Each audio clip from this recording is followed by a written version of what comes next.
l'une des plus grosses incertitudes du second tour de dimanche soir. Il s'agit bien sûr de Saint-Étienne. Le maire socialiste sortant Maurice Vincent est à 5 longueurs derrière la liste de la droite unie menée par Gaël Perdriau. L'objectif pour chacun d'eux cette semaine, c'est de mobiliser la famille de gauche pour Maurice Vincent, les abstentionnistes, voire des électeurs du FN tentés par un vote utile pour Gaël Perdriau. Reportage d'Amien Grousson, François Coudert. Un meeting, ça sert à ça, galvaniser militants et collaborateurs avec force, musique et lumière et convaincre. Hier soir au Flore, plus de 500 supporters de la droite stéphanoise ont écouté 2 heures durant leur leader expliquer pourquoi il est si confiant dans la course au fauteuil de maire. On sent une envie de changement très forte, parce que les Stéphanois n'ont pas été entendus, n'ont pas été écoutés pendant 6 ans, parce que ceux qui ont envie de prendre des initiatives ont été méprisés pendant 6 ans, et qu'il y a une confiance qui est en train de s'installer entre les Stéphanois et mon équipe. Côté soutien, celui de l'ancien maire Michel Thiollière s'est vraiment fait de loin dans tous les sens du terme. Retenu en Albanie par ses fonctions, il est déçu par l'absence du Parti radical sur cette liste d'union à droite, où figure pourtant Gilles Artigue, l'homme qui empêcha sa réélection en 2008. Il y a des personnalités effectivement dans cette équipe qui doivent être surveillées pour être sûr qu'elles soient au rendez-vous quand il faudra. Voilà. Mais ça, si je peux le dire, c'est que dans le passé, on a connu ça. Quant à la gauche, critiquée par ses rivaux pour son ralliement avec les écologistes, elle encaisse le faible score du premier tour. Il faut tirer les conséquences du vote du premier tour qui marque un avertissement incontestable à la politique du gouvernement notamment, et pour être plus précis, une demande de réorientation à mon sens de la politique économique, davantage en faveur de l'emploi. L'enjeu c'est Saint-Étienne, quelles que soient les critiques qu'on a à faire au gouvernement. Alors, à 3 jours du scrutin, militants et candidats de tous bords redoublent d'efforts pour convaincre les abstentionnistes. Porte à porte, tractage sur les marchés, relance téléphonique, chaque voix compte pour l'emporter dimanche, y compris pour le FN. Il me faut avoir le même résultat pour avoir un maximum d'élus. Ça permettra d'avoir 5 élus qui vont se ancrer à Saint-Étienne et permettre d'avoir une véritable opposition face à ce système UMPS. Demain soir, c'est Maurice Vincent qui tiendra son meeting, puis les 3 candidats s'affronteront dans un débat à 23 h sur France 3 Rhône-Alpes. Et à Lyon, l'accord électoral entre les listes colons et les écolos alimente les gazettes de l'entre-deux-tours. Il fallait s'y attendre. L'union entre ceux qui se sont affrontés pendant 6 ans suscite moult réactions politiques. La première est venue ce matin du propre camp écolo. Elle est signée Philippe Mérieux. Le vice-président de la région a fustigé par communiqué un accord, je cite, contre nature. Il appelle à voter pour la liste du Gramme Front de Gauche dans le 1er arrondissement, c'est-à-dire contre ses propres amis, et notamment contre la tête de liste écologiste Emeline Baume. Cette fusion, c'est aussi un argument servi sur un plateau pour la droite, et Michel Avare ne s'est pas fait prier aujourd'hui. On l'écoute. C'est une entente qui n'était pas prévue, si on écoutait les déclarations des uns et des autres d'il y a quelques semaines à peine. Gérard Collomb traitant les Verts de Khmer verts, et surtout lorsqu'on regardait le contenu de leurs projets. Sur tous les projets structurants qui sont les enjeux de l'agglomération de demain, ils sont en désaccord. Alors ils ont passé un accord électoral dans une arrière-salle de l'hôtel de ville ou de je ne sais quelle boutique, sans donner le contenu de cet accord. C'est une pratique politique dépassée, et je dis c'est dangereux pour Lyon. Troisième acte de la fusion qui fait fuser les réactions. Les principaux intéressés eux-mêmes dans le 1er arrondissement socialiste et écologiste tenaient une conférence de presse cet après-midi. Bien évidemment, ils ont justifié leur rapprochement et surtout, ils ont cherché à convaincre que l'affrontement de dimanche serait oublié lundi. Oui, les collègues du Front de Gauche et du Gramme ne sont pas sur ces listes de fusion de gauche et écologiste. Ceci étant dit, demain, nous gérerons ensemble et nous construirons ensemble. Voilà. C'est pour apaiser les tensions du premier ?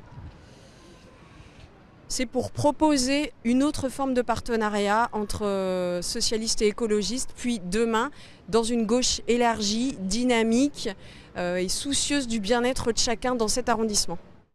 Voilà, et ambiance pas spécialement confraternelle à Bron, dans la banlieue de Lyon. C'est le moins que l'on puisse dire. Dimanche, 4 listes ont obtenu leur visa pour le second tour, UMP, UDI, FN, mais surtout 2 listes à gauche.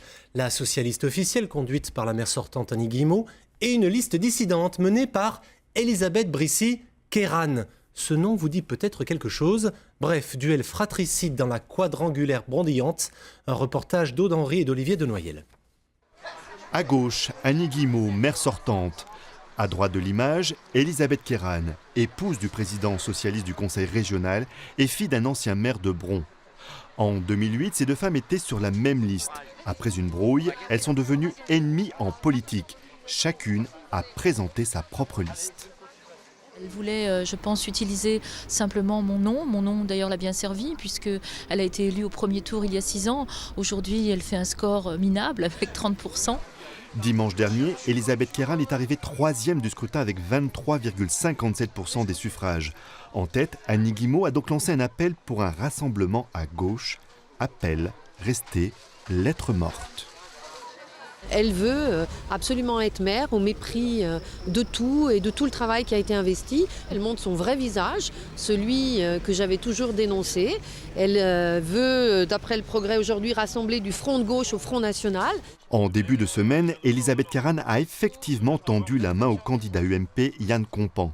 Une fusion de listes pour battre la maire sortante et après négociation, la droite a rejeté cette offre. La proposition de Mme Kéran n'en était pas une en réalité, puisque étant arrivée 3e, elle proposait de garder une tête de liste, moi second et 2 places pour mes colistiers. Arrivé 4e du scrutin avec près de 16% des suffrages, le FN renvoie dos à dos candidats de droite et de gauche. Ils sont vraiment prêts à tout pour conserver leur siège ou obtenir des sièges, ce qui est le cas notamment du monsieur de l'UMP, puisque ce monsieur vient de l'ouest lyonnais, de Saint-Didier-au-Mont-d'Or, il n'est même pas issu de la commune. Il cherche tout simplement un mandat, voire finir 2e pour pouvoir entrer au conseil communautaire, tout simplement. Reste à savoir si ces bisbilles passionnent les électeurs de Bron. Pas certain. Au premier tour, le taux d'abstention approchait les 45%. Paul Satis, bonsoir. Depuis dimanche, on parle beaucoup de la percée, de la poussée du Front National, et notamment dans la région. Alors si l'expression est valable quand on regarde les pourcentages, elle est en revanche bien moins pertinente quand on sort la calculette. Et oui, pour savoir s'il y a cette poussée, le mieux c'est encore de compter, de comparer, ne pas parler de pourcentage, mais de nombre de voix. Combien de personnes ont réellement mis un bulletin Front National dans l'urne, indépendamment de l'abstention qui favorise le Front National. On a choisi 3 villes, Lyon, Valence et Saint-Étienne. On mettra de côté les municipales de 2008. Le Front National était alors à l'agonie financière et n'avait même pas pu se présenter à Valence ni à Saint-Étienne. Le cas stéphanois est assez intéressant. Dimanche, 8900 personnes ont voté Front National. C'est exactement comme en 2001. C'est beaucoup moins qu'en 95. Il y avait 2500 voix de plus à l'époque. 95, justement, c'est l'élection référence pour le Front. À Lyon, plus de 20 000 électeurs. Ils étaient 17 900 dimanche. Idem à Valence, 200 bulletins de moins qu'en 1995, mais 2 fois de plus, soyons justes, qu'en 2001. Je ne vais pas vous assommer avec beaucoup plus de chiffres, il y en a déjà pas mal, mais la conclusion, c'est que l'électorat du Front National varie en fonction de la conjoncture, comme les autres partis finalement, et qu'en aucun cas, il ne bénéficie d'une courbe ascendante et continue. Merci Paul pour cette démonstration. Dimanche soir, un département sera très largement couvert de bleu. Il s'agit de l'Ain. La droite fait un retour en force sur le 0-1. Exemple, Ambérieu-en-Bugey, une ville dirigée par les socialistes qui devrait basculer au second tour. La gauche repart divisée. La liste UMP, elle, s'est désistée pour favoriser l'élection du candidat d'hiver droite. Sophie Valsecchi, Julie Jacquard. Daniel Fabre fait cavalier seul pour ce second tour. Il sera l'unique candidat de la droite à Ambérieu-en-Bugey. Son concurrent, l'UMP Christophe Fortin, s'est désisté en sa faveur. Dimanche dernier, les 2 listes de droite ont totalisé 60% des voix. Daniel Fabre est arrivé en tête du scrutin. Il part donc favori sur le papier. Il n'y a pas de formalité. On comptera les points dimanche soir, même si on ne peut pas nier le fait qu'aujourd'hui nous sommes dans une situation très favorable. Non, le match n'est pas fini. À gauche, on est loin de l'union. Réunion d'entre-deux tours au QG de campagne de Josiane Exposito, la maire sortante. Sa liste est arrivée en 3e position dimanche. Elle espérait une entente avec l'autre liste de gauche, entente visiblement impossible. Pour le 2e tour, il y a eu des discussions. Elle a fait une proposition, à savoir qu'elle demandait ma tête. Moi, je voulais bien m'en aller, mais mes coéquipiers ont trouvé ça inacceptable, odieux. Donc là, on a revu... La liste d'hiver gauche conteste avoir demandé l'exclusion de la maire sortante. Vous me confirmez que vous n'avez pas demandé l'exclusion de Mme Exposito de la liste de fusion que vous auriez pu faire? Nous préférions que ce soit M. Cossard. Je crois que sur Amberieu aussi, il faut de la nouveauté, il faut du renouvellement. Et en tout cas, nous étions tout à fait en accord pour que M. Cossard prenne la tête de liste.